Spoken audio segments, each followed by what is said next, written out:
दोस्तों, इंडिया गठबंधन जब से बना है तब से विवाद शुरू हो चुका है और विवाद लगातार जब से इंडिया गठबंधन चल रही है, जब से इंडिया गठबंधन की नींव रखी गई, तब से लगातार इंडिया गठबंधन के लोग विवादित बयान देते हैं, सनातन धर्म को टारगेट करते हैं और शासक लगातार किसी न किसी मुद्दा को लेकर के एक दूसरे से विवाद करते रहते हैं।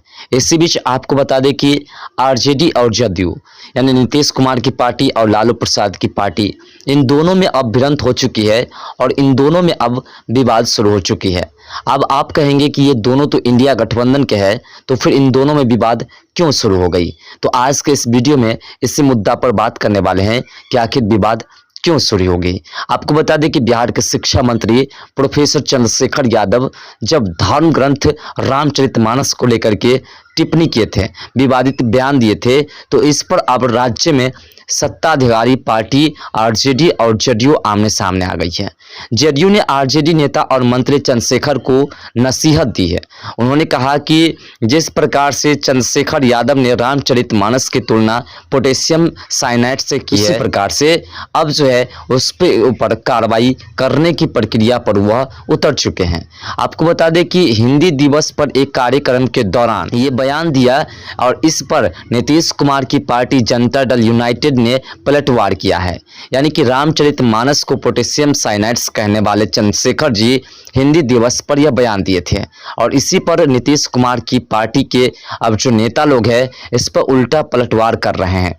शिक्षा मंत्री चंद्रशेखर के बयान पर आपत्ति जताते हुए जदयू प्रवक्ता अभिषेक झा ने कहा कि जिनको रामचरित में पोटेशियम साइनाइड्स दिखता है वह अपनी विचारधारा खुद ही तक रखे, इसे पार्टी या इंडिया गठबंधन पर थोपने की कोशिश न करे। उन्होंने कहा कि हम सभी धर्म और उनके धार्मिक ग्रंथों का सम्मान करते हैं। कुछ लोग मीडिया में बने रहने के लिए इस तरह का बयान देते हैं। बीजेपी ने भी इस पर पलटवार करते हुए आपत्ति जताते हुए कहा कि अगर उन्हें सनातन धर्म पसंद नहीं है, सनातन धर्म से दिक्कत है, तो वह धर्म परिवर्तन कर ले, वह किसी अन्य धर्म को अपना ले, लेकिन सनातन धर्म पर इस तरह की टिप्पणी बर्दाश्त नहीं की जाएगी।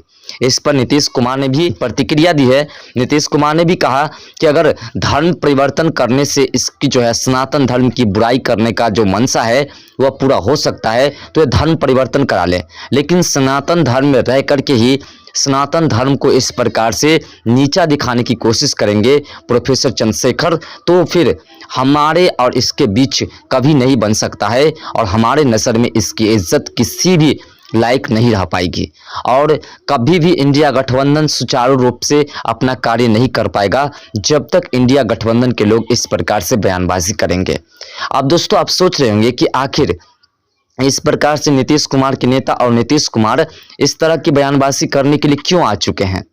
तो आपको बता दें कि लगातार जो सत्ता में अभी लोग हैं उन्होंने सनातन विरोधियों पर पलटवार किया और उनमें से कुछ लोगों ने कहा कि सनातन धर्म पर जब इंडिया गठबंधन के किसी न किसी मंत्री लगातार बयानबाजी करते हैं और सनातन धर्म को नीचे दिखाने की कोशिश करते हैं, तो फिर इंडिया गठबंधन के जो बड़े बड़े नेता है, जो मेन मुद्दा वाले मेन चेहरा है, वो क्यों नहीं किसी प्रकार की कोई प्रतिक्रिया देते हैं? क्यों नहीं कहते हैं कि आपकी जो मंत्री है उन्होंने जो सनातन धर्म को नीचे दिखाने की कोशिश की है वह मंत्री गलत है या फिर उस मंत्री को इस तरह का बयान नहीं देना चाहिए था? इस पर टिप्पणी करने के लिए लोग द्वारा जोर डाला जाता है। इसी बात को लेकर के नीतीश कुमार जो है लगातार अब प्रोफेसर चंद्रशेखर को टारगेट कर रहे हैं और इस बात से लालू प्रसाद की जो पार्टी है और लालू प्रसाद और उसके बेटे तेजस्वी यादव, अब ये लोग मिल करके नीतीश कुमार को बाइकआउट करने की कोशिश कर रहे हैं और नीतीश कुमार से अब विपक्षी बनाने की कोशिश कर रहे हैं। अब नीतीश कुमार में ही इसकी नहीं बन रही है। आपको बता दें कि चंद्रशेखर ने इस प्रकार का बयानबाजी किया है, तब से जो है पूरा मुद्दा जोर पकड़ चुका है। हिंदी दिवस पर आयोजित कार्यक्रम के दौरान चंद्रशेखर ने कहा कि 55 तरह का जो व्यंजन परोस कर उसमें पोटेशियम साइनाइड्स मिला दिया जाए तो क्या होगा, वही हिंदू धर्म ग्रंथ का हाल भी ऐसा ही है।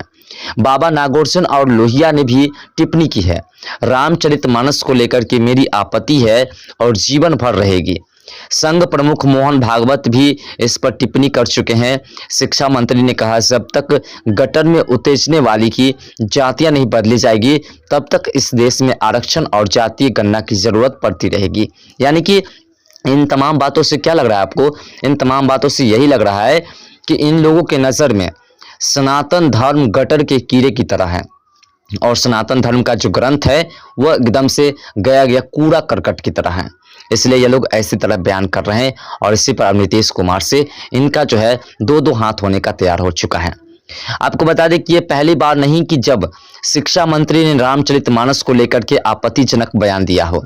इससे पहले भी वो इस धर्म ग्रंथ को समाज को बांटने वाले करार दे चुके हैं। जनवरी 2023 में नालंदा ओपन विश्वविद्यालय के दीक्षांत समारोह में भी छात्रों को संबोधित करते हुए उन्होंने कहा था कि मनुस्मृति में समाज की 85% आबादी वाले बड़े तबके के खिलाफ गालियां दी गई है। रामचरितमानस के उत्तरकांड में लिखा है कि नीच जाति के लोग शिक्षा ग्रहण करने के बाद सांप की तरह जहरीले हो जाते हैं। यह नफरत बोने वाला ग्रंथ है। यानी कि उस समय भी रामचरितमानस को नफरत बोने वाला ग्रंथ कहा गया था चंद्रशेखर के द्वारा। उन्होंने आगे कहा था कि ये एक युग में स्मृति, दूसरे युग में रामचरितमानस और तीसरे युग में गुरु गोवलकर का वंश ऑफ थॉट्स है। ये सभी देश को, समाज को नफरत में बांटते हैं। नफरत देश को कभी महान नहीं बनाएगी, देश को महान केवल मोहब्बत ही बना सकती है। यानी ये मोहब्बत की दुकान खोल करके बैठे हुए हैं और मोहब्बत की दुकान खोल करके एक दूसरे धर्म को लड़ाने की कोशिश करते हैं और यही इनका प्रेम है, यही इनका मोहब्बत है और इसी से हमारा देश महान बन रहा है। इसे पता नहीं है कि सनातन धर्म हमारे देश की जो है 90% जनसंख्या है और जब 90% जनसंख्या सिर्फ सनातन धर्म की है तो ये लोग जो है किसके बल पर इस तरह की बयानबाजी कर रहे हैं।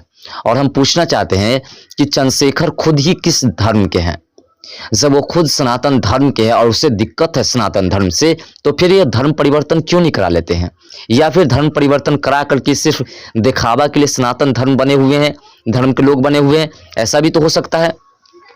तो ये तो प्रश्न लगातार सनातन धर्म के जितने लोग हैं ये प्रोफेसर चंद्रशेखर से जरूर करेंगे और ये करना भी जरूरी है और इस पर चंद्रशेखर को जवाब भी देना चाहिए कि क्या वो सनातन धर्म के हैं या नहीं। अगर सनातन धर्म के हैं तो टिप्पणी कर रहे हैं इस तरह से, तो उसे सनातन धर्म से हट जाना चाहिए, धर्म परिवर्तन करवा लेना चाहिए।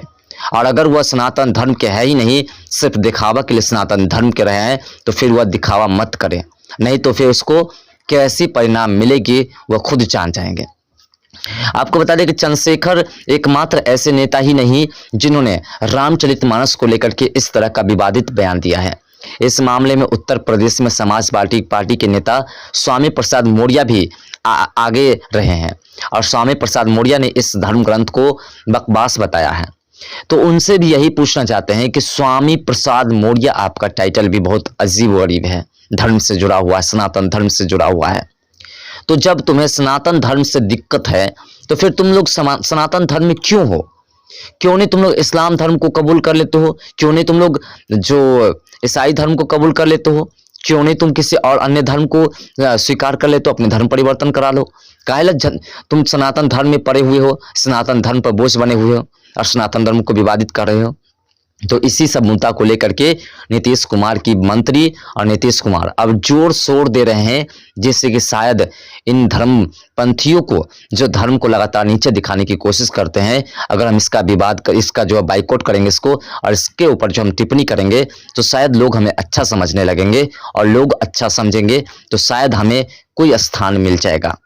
क्योंकि नीतीश कुमार को भी लग रहा है कि जिस प्रकार से उसके इंडिया गठबंधन के लोगों ने लगातार टिप्पणियां की है, इससे हमारी जो वैल्यूएशन है वो समाप्त हो चुकी है और इसलिए वो इस प्रकार से अब बयान देना शुरू कर चुके हैं। आप देखिएगा, हम आपको पहले ही ओपिनियन के तौर पर बता देते हैं कि बहुत जल्द ऐसा समय आएगा कि राहुल गांधी और इंदिरा गांधी भी लगातार अब बयान देंगे कि सनातन धर्म पर जो बयानबाजी हो रही है वो गलत है, ऐसा नहीं करना चाहिए।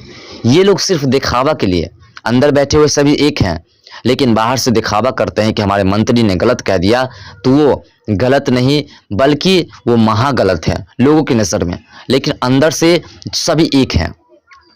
आपको बता दें कि उन्होंने कहा था कि जब स्वामी प्रसाद मौर्य ने जब बकवास कहा था तो उन्होंने कहा था कि तुलसीदास ने अपनी खुशी के लिए इसे लिखा है।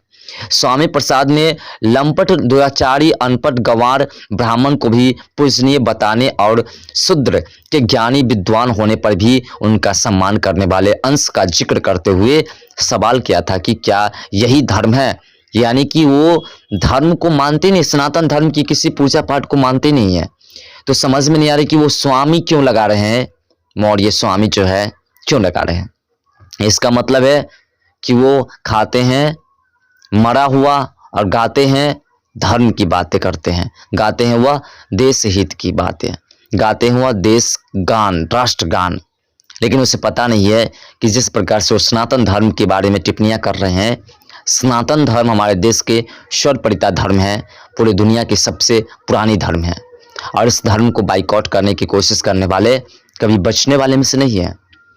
स्वामी प्रसाद मौर्य ने रामचरितमानस को बकवास बताते हुए इससे विवादित अंश को बाहर करने या इसे बैन करने की मांग की थी।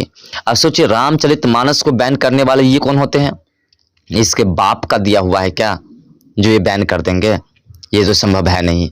हालांकि समाजवादी पार्टी ने भी उनके इस बयान से किनारा कर लिया था। वही यूपी में मौर्य के इस बयान को लेकर के कई मुकदमे भी दर्ज हुए हैं, जिसमें पुलिस ने चार्जशीट भी दाखिल कर दिया है, और चार्जशीट में पुलिस ने स्वामी मौर्य को दोषी पाया था, और दोषी पाया।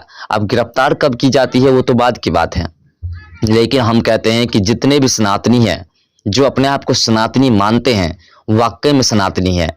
कुछ ऐसे होते हैं जेरॉक्स कॉपी होते हैं, कुछ होते हैं कि लेप चढ़ाए होते हैं, जैसे देखते ना चांदी पर सोना की पानी चढ़ा देना। तो कुछ सनातनी वैसे भी दोगले हैं जो सनातन के नाम पर, सिर्फ सनातन के नाम पर जो है वो लोग बकवास करते हैं, रहते हैं किसी भी धर्म से, सनातन धर्म का नाम लेकर के सनातन को बदनाम करने की कोशिश करते हैं। तो हम तमाम सनातनी से निवेदन करना चाहते हैं, हाथ जोड़ करके निवेदन करना चाहते हैं कि अगर आप भी सच्चे सनातन हैं, अगर आप भी हमारे रामचरितमानस को पूजते हैं, तो एक बार इन लोगों को जवाब दीजिए और कमेंट सेक्शन में जय सनातन, जय हिंदू धर्म और जय राम जरूर लिखिएगा। तो दोस्तों, मिलते हैं नेक्स्ट वीडियो के साथ, तब तक के लिए बाय। जय हिंद, जय भारत, जय बिहार, जय सनातन, जय मिथिला।